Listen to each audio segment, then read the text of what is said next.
My name is Jason. Welcome to New Valley Studios. This is my drumming class. We're going to start with the basics. So get your sticks.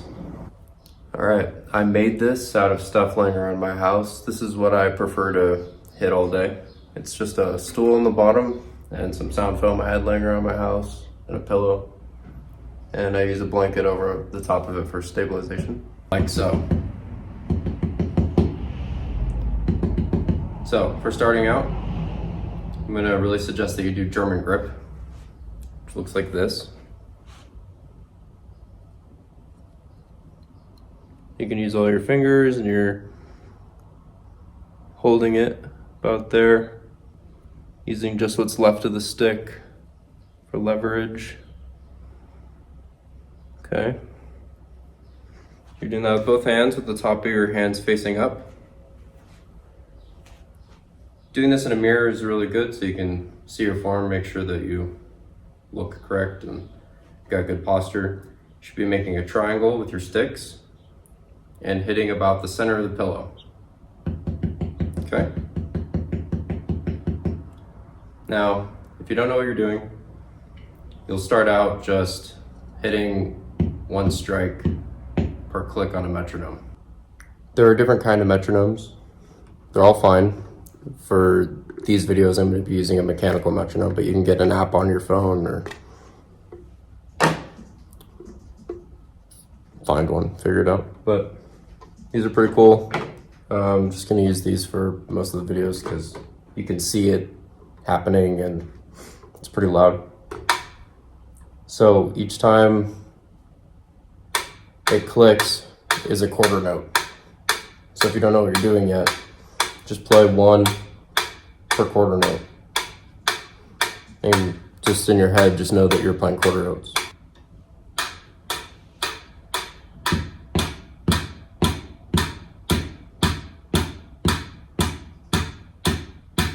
You do want to be spending time practicing on pillows and materials like this so that you are able to do everything that you can do without rebound, just in case you don't have that available to you. But also definitely spend time with either a snare or a practice pad like this.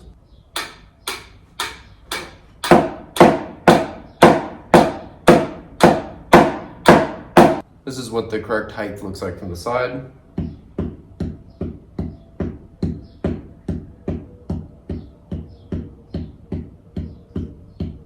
Okay. Make sure you get a metronome and a mirror so you can see yourself and see your posture. Try to get a height that you really like. It should feel like your arms are pretty up and your elbows are out. Okay. And try and be hitting the center of whatever you're hitting. All right, just to finish this course off, or this part one of this course, these are quarter notes. So this is what they look like.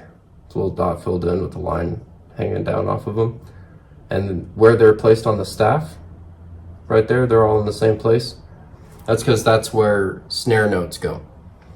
So what you're looking at is just consistent snare hits on the metronome every time. So it's just like doot, doot, doot, doot, doot. That's how you play that. Oh, and each one of these is called a measure.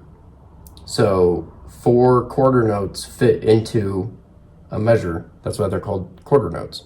This course is going to start with sticking. It will eventually move to the drum set. Remember that anything that you learn with me that's sticking, you can sit down at your drum set and play your double bass.